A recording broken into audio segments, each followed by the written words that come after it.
Welcome to the Practical Growth Podcast with me, E.B. Johnson, author, NLPMP, and cognitive reappraisal coach. This is the podcast created for people like you, people looking for more health, more peace, more happiness.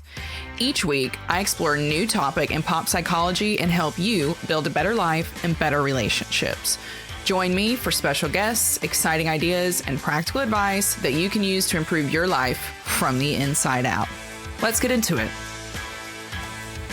Hello, my lovelies. It is me, EB, your favorite writer, your favorite podcast host, favorite TikTok coach, and NLPMP, and I am back bringing you another great episode. I'm really excited about this one. It's going to be a little bit different. It's going to be a little bit more focused, and I think it's really going to focus you on the week ahead. But before we get into it, I want to just ask you a couple of questions, and I want you to really think about these questions, okay? Have you ever felt like, or do you currently feel like you're kind of stuck in place? You're reading the books, you're reading the articles, you're here listening to podcasts. You probably follow a lot of like development things on TikTok or Instagram or Medium, but you just feel like you're kind of running in place. Have you ever felt that, or do you feel that now? Do you feel like you've got all the pieces, right? You've got all the knowledge, but for some reason, things just aren't sticking. They're just not quite changing. They're not quite taking on that radical transformation that you hoped that they would, even though you've put in a lot of effort and you really are trying. Well, that is what we are going to touch on today. We're going to touch on the core of that issue, getting stuck in place, because for so many of us, that actually comes down to our core beliefs, okay, which is something we don't really spend enough time talking about. We don't really spend enough time addressing. We have this bad habit of when we're on these personal growth journeys, just going, right, here's the problem. What's the action to fix it, without really digging down to the root of the issue. So that's what we're going to be talking about today. We are going to be talking about your beliefs. We're going to dive into the power of beliefs. We're going to talk about how they shape your life. We're going to explore how to identify and challenge your limiting beliefs. And last, we're going to kind of talk about the techniques that you need to adopt new empowering beliefs.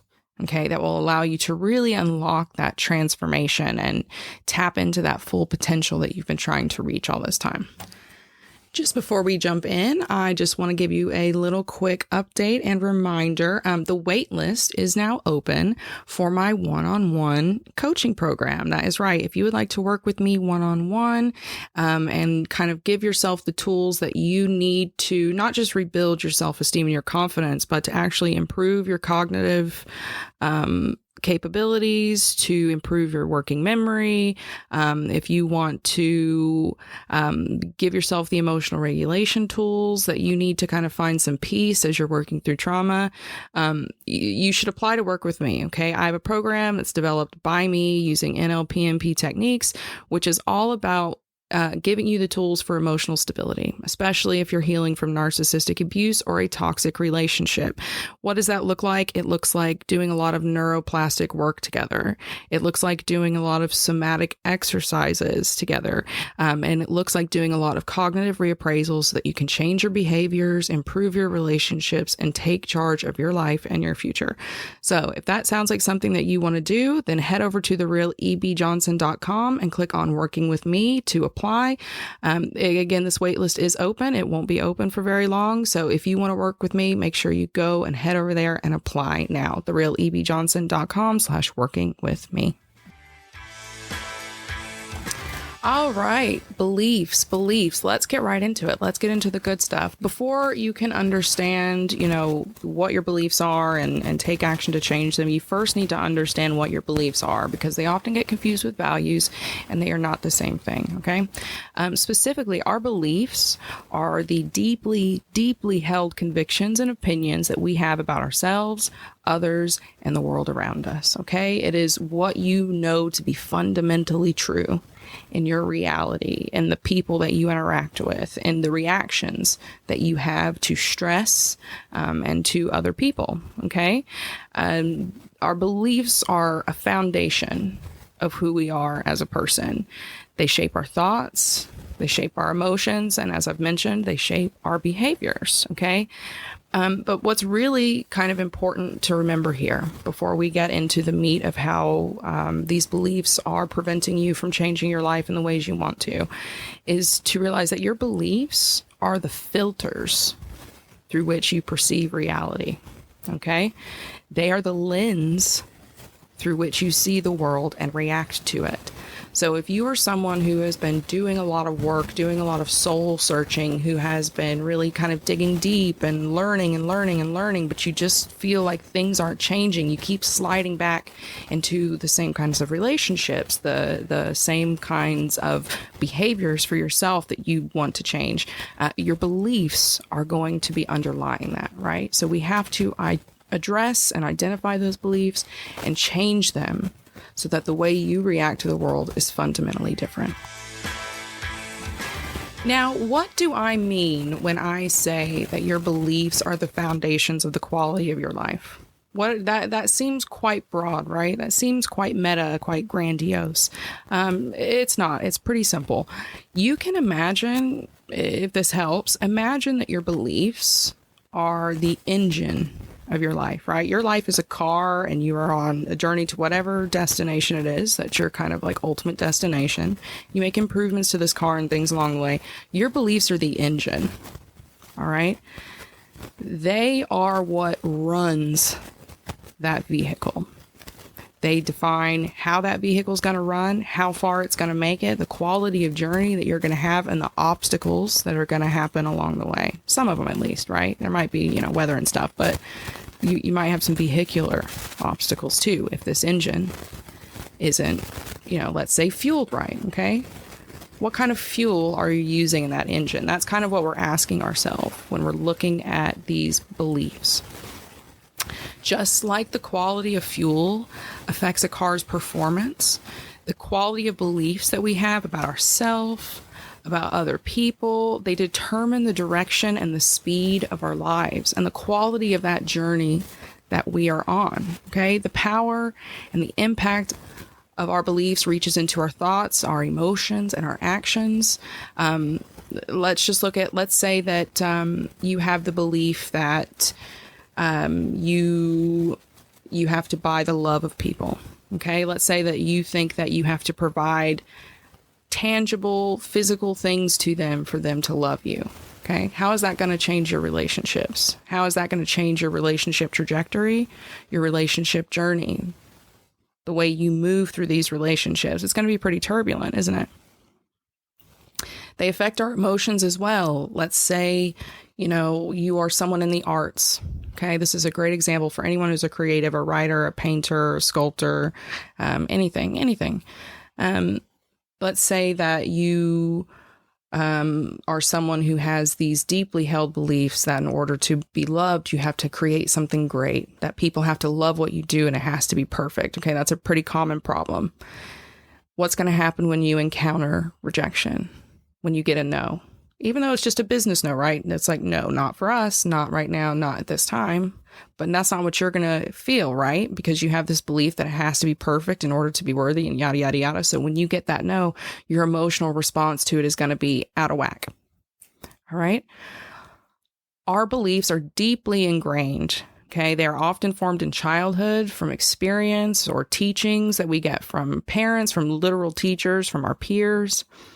And again, they become that lens through which we see and interpret the world around us. So depending on your beliefs, they can limit or they can expand your potential. Believing that you're not good enough, for example, can hold you back from taking on new challenges. It might, keep you from taking on that project at work that would get you to that big promotion that you've wanted for so long. And the reverse is also true, right? The reverse is also true.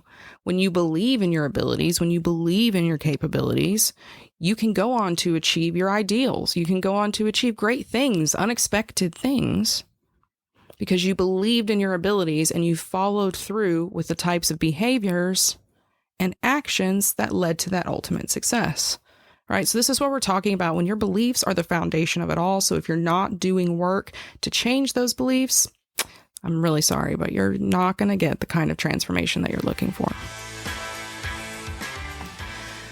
This is the point in the conversation, especially when I'm talking about this kind of shift in beliefs with my clients, because that's a fundamental part of the work that we do together, is the necessity, right? The absolute necessity. And I like to kind of illustrate that point to them, because that's always the best, is to illustrate the point. And one of the simplest examples I like to use is a story of a friend of mine. I'll call her Mia, because obviously I'm not going to use her real name and let thousands of you go and hunt her down. But Mia, I think, kind of remains a great example of this. So Mia was a childhood friend that I had through middle school and high school, and then into college. We went to the same college. And Mia grew up way rougher than I did. And I know you guys know how I grew up, so you can imagine Mia's life was tenfold hell. And she kind of grew up in this physically brutal household where she physically had to fight to keep herself safe and to kind of have her own spaces. And, you know, that obviously translated in school. People were quite scared of her.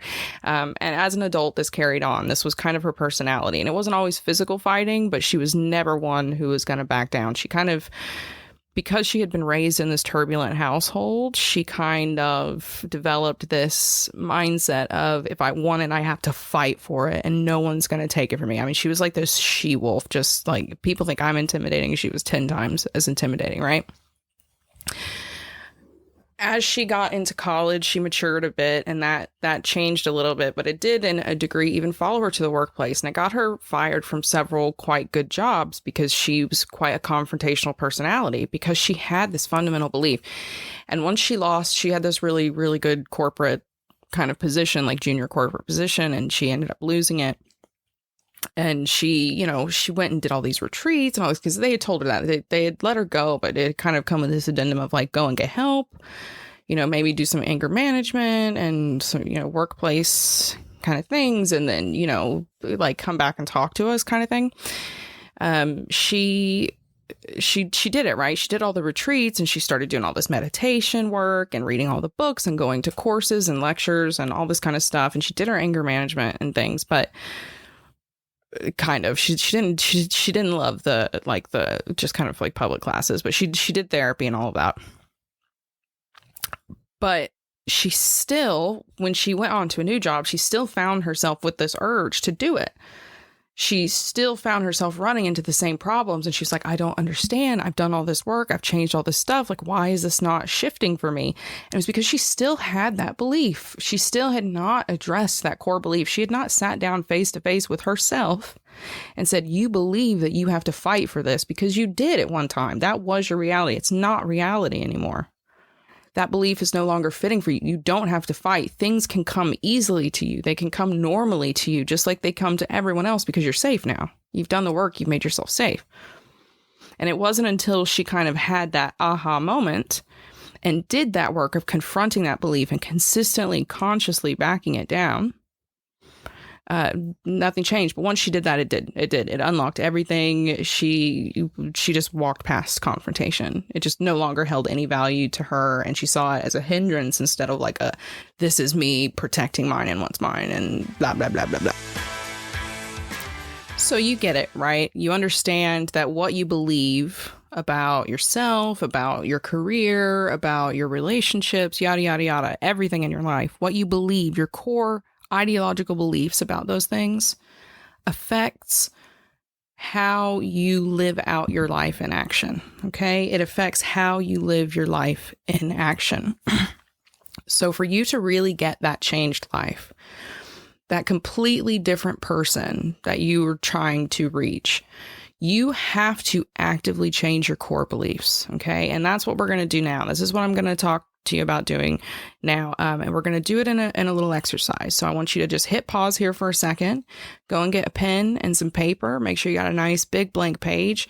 And we are going to do a little sketching. We're going to do a little sketching, and we're going to look at what your beliefs are and what fruit they're bearing in your life. All right. You ready? Here's what I want you to do. I want you to pick 3 of your core beliefs. Let's say one of them's family, one of them's relationships, and one of them is self. I want you to draw each one of those as a tree. It doesn't matter where you put them on the paper. Just, you've got plenty of room. I want you to draw them as a tree. It doesn't need to be a work of art. Okay. And now off the branches of those trees, I want you to imagine that there are fruit hanging there. Okay. Just pick a handful of fruit. So let's say with family, you've got your relationships with your children, your relationships with your parents, your relationships with your siblings. What kind of fruit are they? What is the quality of those fruit? Are they delicious, juicy, healthy, ripe, and thriving? Or are they withered, tasteless, rotten? Okay, I want you to do that for each one of these trees. And I want you to really just it's more about seeing this in your mind. Imagining that you've got this forest of beliefs and you rely on this forest to support you, okay? You look for the fruit from the trees, the shade, all of those things. What kind of shelter is this forest providing you? What kind of goodness? What kind of food? What is the quality of that? That's really what we're getting at here with your beliefs, okay? So now you've got to change that. If you are not getting high quality results from the beliefs that you hold about yourself, about your relationships, about your family, then you need to change them. Something has to change in the soil of those beliefs. The best way to start that is number one, by journaling. You've done a drawing. That's excellent. Now you need to sit down 10 minutes a day for a couple of weeks and really face yourself. What do you actually believe about everything important, everything fundamental?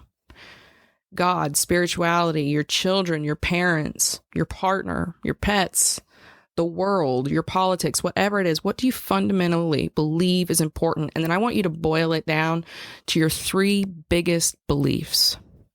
Your 3 most important beliefs, the ones that just charge you up. The beliefs that you just inherently know are true beyond the shadow of a doubt.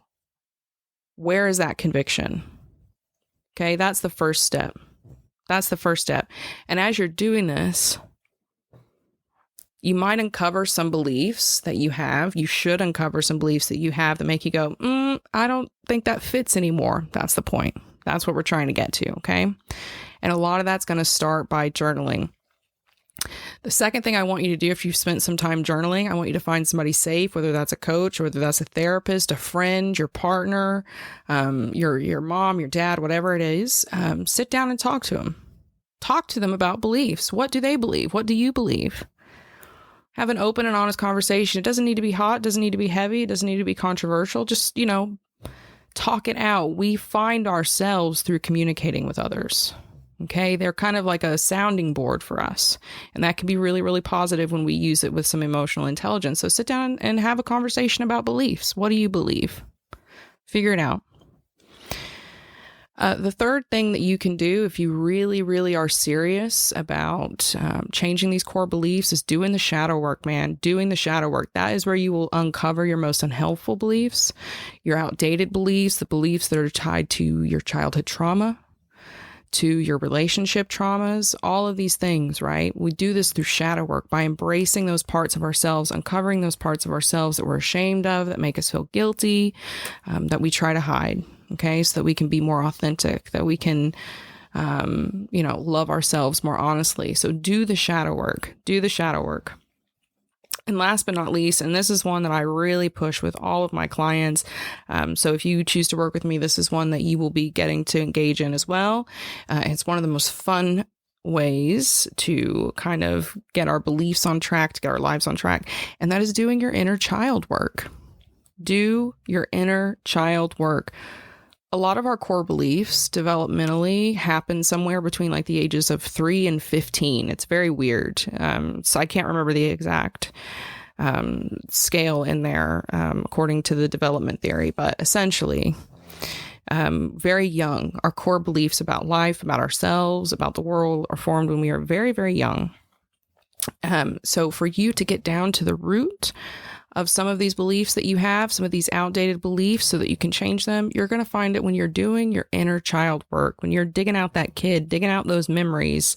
And the best way to do that is by having fun. by doing things that kid would have loved to do, watching movies, playing with toys, doing art, those kinds of things. So anything you were interested in childhood that you loved, bring that out, break that out, and start bringing that inner child up to the surface and recalling what they believe and why they believe those things. Because once you see that, you can change it. That kind of puts us where we need to be with beliefs. We've kind of laid it out we've kind of laid everything out on the table now and taken an honest look at what our beliefs are, how they affect our thoughts, our emotions, our behaviors, and what we can do to change them. And that's the really important component there, right? Is that taking action. It's not enough to just know the issue. It's not enough to just crack open the wounds. You then have to take action to change them, to improve the quality of your life. Because like it or not, your beliefs are the blueprint of your destiny. It's never too late to redraw the lines towards a life that you deserve, but you're going to have to do the work, the shadow work, the inner child work, the journaling, the questioning yourself, the facing yourself, okay? You're going to have to do all of that to get there. And that is going to be it. Thank you so much for listening to this episode today. I hope it's inspired you. I hope it has motivated you to take some action and to change your beliefs and to improve your life. Don't forget, if you'd like to learn more, you can always connect with me on TikTok, on Medium, and on Instagram.